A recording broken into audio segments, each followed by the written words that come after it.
Welcome back to Wrestling World. Today we'll be taking a look at the wrestling news around The Undertaker's WWE return at Survivor Series, and the entire situation with the individuals wanting to shut the WWE venues down. So let's start things off with The Undertaker. The Undertaker still remains as one of the most iconic characters in WWE history. Just about everyone has heard of The Undertaker before. And what's even more hard to believe is that he's still competing in current day at age 55. The Undertaker did recently sign a contract that will keep him tied to WWE well into his 70s, but obviously will be retiring from in-ring action way before that age. The Undertaker teased earlier this year that WrestleMania 36 and the Boneyard match was his final farewell match, and even though it was not in front of a sold-out crowd, it was still a great farewell match, if that was in fact his last one. Undertaker is getting older, and obviously you don't want to continue to put his body through all that harm in the ring, but Undertaker has never really stuck to his word about retirement.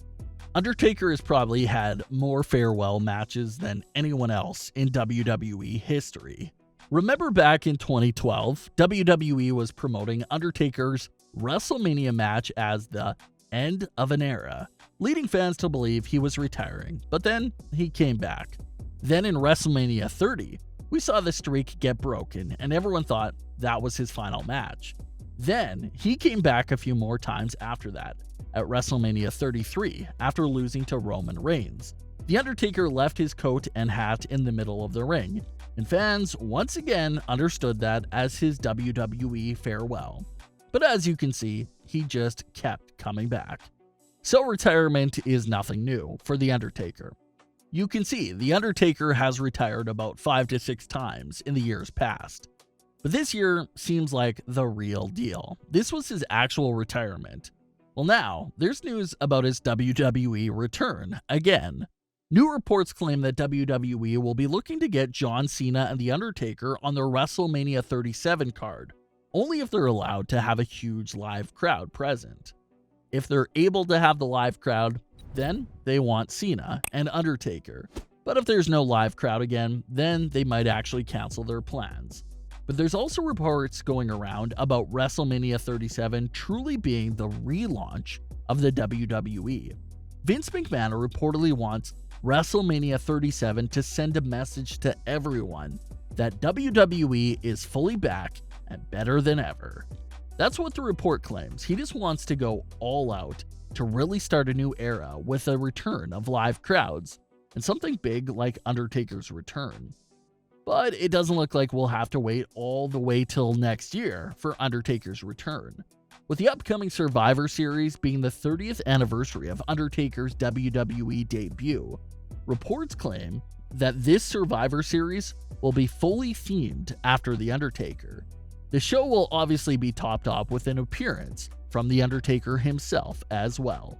Now, is that appearance for a match, a promo, or just a beatdown of some random superstar? It's hard to tell, but what we do know is that you can expect to see him in some capacity at Survivor Series. Now, the reason why I believe this report is because not only is his 30th anniversary a big deal and deserves a big celebration, but WWE might have leaked some of the Survivor Series materials themselves. WWE recently had a photo shoot with several superstars, where they all had on Undertaker-inspired ring gear. The 2 superstars that leaked from the photo shoot was Sasha Banks and Alexa Bliss. Alexa Bliss was seen taking pictures with all black top and bottoms that really looked like they were themed after The Undertaker. And if that wasn't enough evidence, Sasha's photo shoot gave it away even more. Sasha was seen in the photo shoot wearing a black Undertaker-like tank top with all black pants, and she even had Bayley's name written across her neck, and was doing Undertaker's signature gesture. Now, when these pictures of Alexa and Sasha first came out, no one really thought much of it. I remember talking about it and just saying that maybe it was for a Halloween photo shoot or something, but Halloween is quickly approaching and WWE hasn't released the pictures yet, leading me to believe that everything they did with Sasha, Alexa, and others during that photo shoot might just be promotional material for this big Undertaker-themed show at Survivor Series. That's not confirmed at all, that's just my personal theory, because it really makes sense and checks out. It looks like they will use promotional images of superstars dress up as The Undertaker for Survivor Series 2020. Sasha's photo shoot also seems to contain a slight spoiler for Survivor Series, considering the fact that she has Bayley's name written across her neck. So that tells us that their feud isn't ending at Hell in a Cell, regardless of the outcome. It looks like Sasha Banks vs. Bayley will spill into Survivor Series, which will be another great match for the card. As far as Alexa Bliss goes, she doesn't have anything on that really gives us any hints about what she may be doing on the show. But like we just saw on Raw, it seems like Retribution has just gotten some issues with The Fiend and Alexa Bliss. So we'll see if that's what they do on the show. But either way, The Undertaker's return seems to be happening in just a few weeks with his big Survivor Series show. So we'll see what's in store for The Undertaker. So this is really interesting. Local news in Florida revealed that there was a group of individuals highlighting possibly hot zone areas for the spread of the virus, and all of WWE's venues made the list. Spotted in the list of hot zones was WWE's Amway Center, WWE's Performance Center, and NXT's old home of Full Sail University. Apparently, this group has pushed this list so far to the point that WWE could be getting investigated and possibly have these arenas shut down if they don't pass inspection. This was huge statewide news that quickly became globally known news. WWE responded quickly to the news and fired back by releasing this official statement.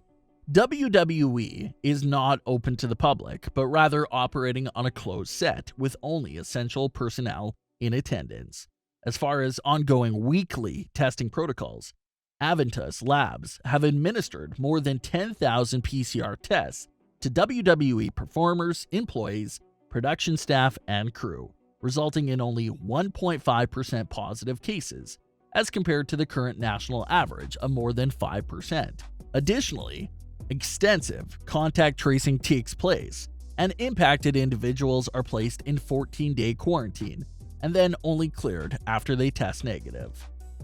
Apparently, WWE's word is just not enough to go by for these individuals. It's being reported that a team will still be sent to pay a visit to these WWE venues and perform an up-and-close personal examination to see if WWE is in fact running everything the way they're supposed to be. WWE was criticized for how they handled things during the late spring and early summer, but they've been doing an amazing job lately of keeping the superstars safe. They even canceled Raw Underground for the safety of the superstars. Kevin Owens opened up several months ago about how he didn't feel safe and considered taking time off, but he mentioned how he spoke with Vince McMahon and they made the proper changes that convinced him to stay. Triple H also talked about this issue a few weeks ago. He said that superstars' personal life is their personal life. They can't really tell them what to do and what not to do during their own time, but he did note that WWE has requested for their superstars to be a bit more careful and responsible during this time. However, like we just saw last weekend, superstars are going on Instagram Live, showing themselves at these huge events, and it doesn't seem that responsible at all. But we've seen in the recent weeks, no matter who you are, if you had contact with another positive testing superstar, you get put away for 2 weeks and must test negative before being allowed back in. They have been doing an amazing job of keeping that under control. But it will all come down to this apparent visit and inspection by this team. If WWE isn't running things to their liking, then who knows what that can mean for the WWE. But I don't think there should be much to worry about here. Hopefully WWE will have everything under control, especially now that they're being focused on and being accused of being a hot zone. But we'll have to see how that story unfolds as well. So stay tuned for updates on this story as more information continues to be released. What are your thoughts on The Undertaker's upcoming WWE return and the news about this group wanting to investigate and shut down WWE venues? Leave your comments below. Don't forget to subscribe with all notifications on and leave a like if you enjoyed. Stay connected with us on all of our socials. They're linked below. Thanks for watching, guys.